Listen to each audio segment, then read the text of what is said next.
عليكم ورحمة الله وبركاته. إن الحمد لله نحمده ونستعينه ونستغفره ونؤمن به ونتوكل عليه ونعوذ بالله من شرور أنفسنا ومن سيئات أعمالنا. من يهده الله فلا مضل له ومن يضلل فلا هادي له.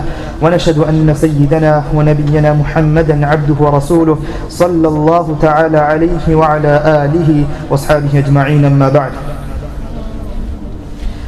In 2011, I spent the month of Ramadan in Northampton, and there in the masjid they had a stack of Islamic magazines. Now in that magazine I read a beautiful example of life by Imam Ghazali rahimahullah. He mentions that imagine a person is stranded on an island. A person is stranded on an island, no one else, and suddenly there's a lion chasing him. This person is being chased by a lion. He runs and runs and runs and finds himself in the jungle, and he's still running. And whilst he's running, he comes across a well. He comes across a well. So what he does is grabs onto the rope and jumps into the well. As soon as he enters the well, he looks down. The first thing he sees is a big snake, a massive snake with his mouth open. So he knows that if I go back up, the lion is waiting for me. If I jump down, the snake is waiting for me. So he looks up the rope and he sees a white mouse and a black one chipping away and eating the rope, chipping away at the rope. So now he's worried. What shall I do? If I don't take action now, the rope will rip and I will fall down and the snake will get me. Or if I try to go up, the lion will get me. Whilst in this confusion, he's worried. He doesn't know what to do. He looks ahead, and on the wall of the well, he sees a honeycomb. He sees a honeycomb, and he dips his finger into the honeycomb, and he tastes it. And for that moment, while he tastes it, he forgets all of his problems. He forgets all the problems he's in right now, enjoying the taste of that honey. He forgets that the lion is waiting. He forgets that the snake is at the bottom, and he forgets that the mice are eating away at the rope. Now Imam Ghazali says the lion is the angel of death. It will be chasing you throughout your life. The snake at the bottom is Jahannam. It is the hellfire. And the two mice, the black one and the white one, black one representing the night and the white one representing the day. And the honeycomb is the dunya itself, it's the world, the worldly life itself. So if you do not take action at the right time, the day and night will get to you, and the angel of death will definitely get to you. And as a means of that, Jahannam, the snake, you will fall into it straight. Now that is the summary of the dunya given by Imam Ghazali rahimahullah. An amazing summary. When we wake up in the morning, we ultimately have three goals from an Islamic point of view. Number one is to gain the pleasure of Allah subhanahu wa ta'ala. Is to gain the pleasure of Allah subhanahu wa ta'ala. And as a means of gaining the pleasure of Allah subhanahu wa ta'ala comes number two. Through the pleasure of Allah subhanahu wa ta'ala, we want to enter Jannah. We want to enter the paradise. And number three is we want to save ourselves from the fire of hell, from the punishment of hell, the punishment of Jahannam. Yesterday, or last night actually, we had the halaqah here, and the topic was what should be our priority. And I spoke about first the dunya, and then Jahannam, and then Jannah. And I thought I'll bring one segment of that into this, to the khutbah today, the speech today. So inshallah I want to explore a bit about Jahannam. So we are aware of what we could get ourselves into if we do not act in accordance to what Allah subhanahu wa ta'ala has said in the Quran and what Rasulullah sallallahu alaihi wasallam has told us and advised us. So inshallah we'll take a small peep, or we'll take a small tour around Jahannam today, and inshallah next week we'll look at Jannah. Allah subhanahu wa ta'ala says in the Quran, وَإِن كُنتُمْ فِي رَيْبٍ مِّمَّا نَزَّلْنَا عَلَىٰ عَبْدِنَا فَأْتُوا بِسُورَةٍ مِّن مِّثْلِهِ وَادْعُوا شُهَدَاءَكُم مِّن دُونِ اللَّهِ إِن كُنتُمْ صَادِقِينَ. if you are in doubt, if you have any doubt regarding that which Allah has revealed to His servant, i.e. Muhammad sallallahu alaihi wasallam, then bring forward a surah like it. Bring forward just one surah and call those who you know so they can help you. فَإِن لَمْ تَفْعَلُوا وَلَنْ تَفْعَلُوا. And if you cannot do that, if you cannot bring forward a surah, and definitely, without doubt, you will not be able to bring a surah forward, then فَاتَّقُوا النَّارَ الَّتِي وَقُودُهَا النَّاسُ وَالْحِجَارَةُ أُعِدَّتْ لِلْكَافِرِينَ. Then save yourselves. Be afraid of that fire, the fuel of which is human beings.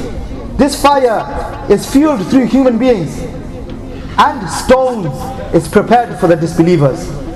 May Allah subhanahu wa ta'ala protect us from this. إن الذين كفروا لو أن لهم ما في الأرض جميعا ومثله معه ليفتدوا به من عذاب يوم القيامة ما تقبل منهم ولهم عذاب أليم. Without doubt, those who have disbelieved, for them, if for them was to be everything which is contained within the world, if they possess everything which is within the world and double that amount with it, so that they may give that as ransom to save themselves from the punishment on the day of judgment, مَا تُقُبِّلَ مِنْهُمْ, it will not be accepted from them. وَلَهُمْ عَذَابٌ أَلِيمٌ, and for them is a severe punishment. يُرِيدُونَ أَن يَخْرُجُوا مِنَ النَّارِ وَمَا هُمْ بِخَارِجِينَ مِنْهَا وَلَهُمْ عَذَابٌ مُقِيمٌ. They're going to want to escape from Jahannam, from the fire of hell. وَمَا هُمْ بِخَارِجِينَ مِنْهَا. There is no exit route. There is no exit door. There is no way of exiting after you've been put into the fire of hell or to the punishment of Jahannam. وَلَهُمْ عَذَابٌ مُقِيمٌ. And there is an everlasting punishment in the fire of hell, in Jahannam. Abu Hurairah radiyallahu anhu says, نَارُكُمْ جُزْءٌ مِّن سَبْعِينَ جُزْءًا مِّن نَارِ جَهَنَّمْ. He says, the fire of this world, the fire that we light in our cookers and our matches and our lighters, is only equal to one portion out of 70 portions of the fire of Jahannam. So imagine that. The fire of Jahannam, 70. From 70 portions, from the 100%, it's not even 1%. Some 70 portions, only one portion, that fire, this fire. So the Sahaba, they asked, "Oh Rasulullah, what is the need of this being only 1/70th of the fire of hell?" He said, no, the fire of hell is 69 times more severe, more intense. The ulama have explained the reason why. We might ask ourselves, what is the point? The Sahaba said, even if it was just the fire of this world in Jahannam, it would be more than enough. No one would put the hand into the fire. They know the consequences. Then why has Allah intensified the fire of Jahannam 69 times more? What is the reason behind this? There's a famous muhaddith by the name Mullah Ali Qari rahimahullah. He has explained that is to differentiate the punishment of Allah subhanahu wa ta'ala and the punishment of which could be given in this world. There has to be a differentiation, or there has to be a line to separate that this is the punishment of Allah subhanahu wa ta'ala and this is what can happen in the dunya if somebody gets burnt or someone is burnt for some reason. But another better example or a better explanation was given by my teacher when we were studying Sunan al-Tirmidhi. He said the fire of this world, the fire of this dunya, not is it only used to maybe punish someone. I'm not saying we should punish someone with it, but it is also used to derive benefit from. We use it to heat our food. We use it to dry our clothes maybe. We use it to heat our homes. So there is a factor of benefit from the fire of this world. But the purpose of Jahannam and the hellfire isn't for any benefit at all. For this reason, so that we do not benefit in any way from the fire of hell. That's the reason why it has been intensified 69 times more. May Allah subhanahu wa ta'ala protect us from the fire. Ibn Mas'ud radiyallahu anhu, he states that on the day of judgment, Jahannam will be brought forward. Jahannam will be brought forward, and it will be masked. It will have a mask, a bridle or a rein, and it will have 70 reins or bridles, Jahannam, to keep it in control. And on every bridle or rein, there will be ropes coming out and every rope will consist of 70,000 angels trying to control Jahannam. What will Jahannam be saying on that day? Hal min mazid, hal min mazid. Is there any more? Is there any more? Brothers, this is the reality.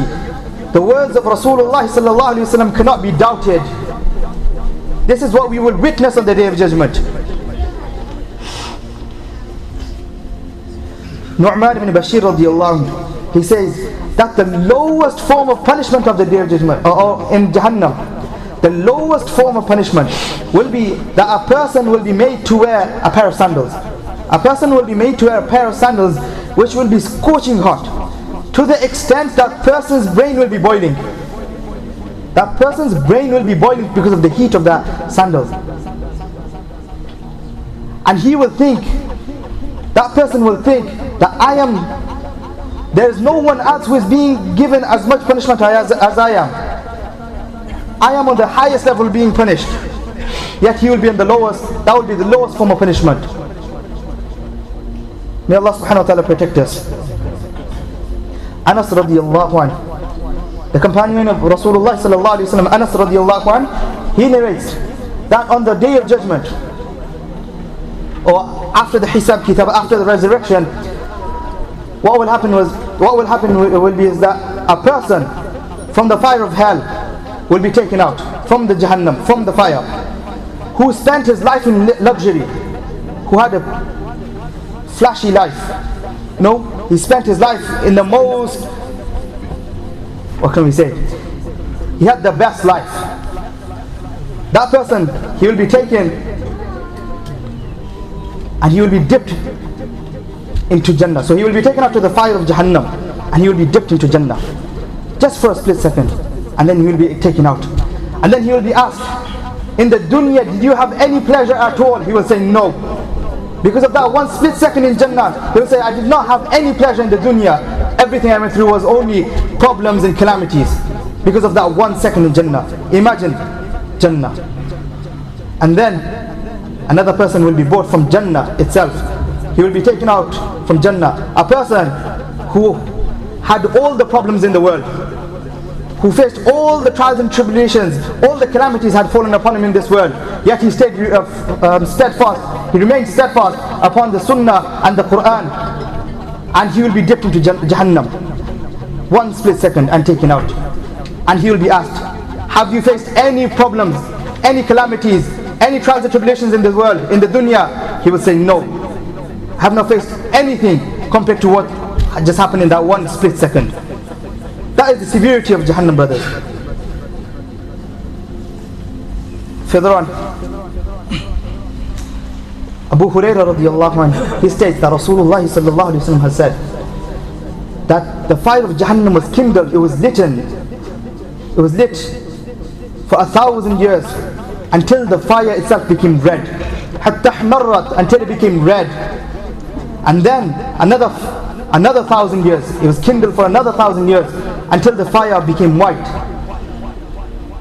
And then it was kindled for another further 1,000 years until the fire became black. Imagine how intense that fire is. And now it remains black. The fire pitch black. The people of Jahannam, boiling, scorching hot water will be poured upon their heads and it will be so hot, so severe, that water will penetrate through into the stomach of that person. He won't have to drink it, it will be poured upon his head and it will seep through, it will penetrate to his stomach, melt everything, all the guts, all the organs, it will melt and they all will come out through the legs of the person. We cannot even understand how severe the punishment is. May Allah subhanahu wa ta'ala protect us. Abu Sa'id radiallahu anhu says, لو أن دلوا من غساق يهراق في الدنيا لأنتن أهل الأرض. If one bucket of غساق, now there's different commentaries regarding what the word غساق means. Some have said pus, some have said blood, few other commentaries we have given, but it is some sort of fluid. If one bucket full of that was to drop in this world, then everything will come to a cease. Nothing will exist in this world anymore. So imagine that person who will have to drink this.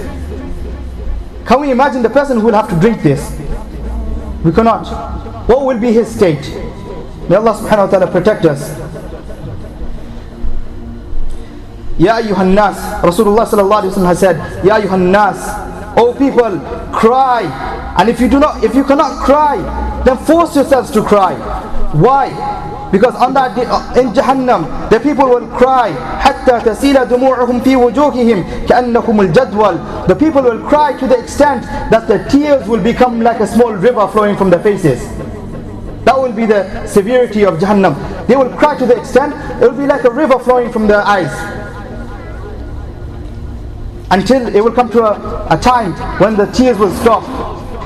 فَتَسِيلُ الدِّمَاءِ. And then blood will start flowing from their eyes. Tears will come to an end, and it will be blood flowing from their eyes. If a ship or a boat was to be put on that, it would flow. That's how much that person will be crying. That is the severity of Jahannam. May Allah subhanahu wa ta'ala protect us. And on the Day of Judgment, the person's body will be magnified. A person will be made bigger, to the extent that it has been mentioned in the hadith that the distance between the ear and the shoulder of a person will be that much distance which could be covered in 500 years. And what is the purpose of magnifying or making something larger? So that the surface area is larger and more punishment could be inflicted. Now brothers, we need to decide for ourselves, is that where we want to be? Definitely not. And what is the solution? The solution is the Quran and the Sunnah. Inshallah, next week we'll take a look at Jannah and what Allah has prepared in the Jannah. May Allah subhanahu wa ta'ala protect us from the fire of Jahannam. Wa akhiru da'wana alhamdulillahi rabbil alameen.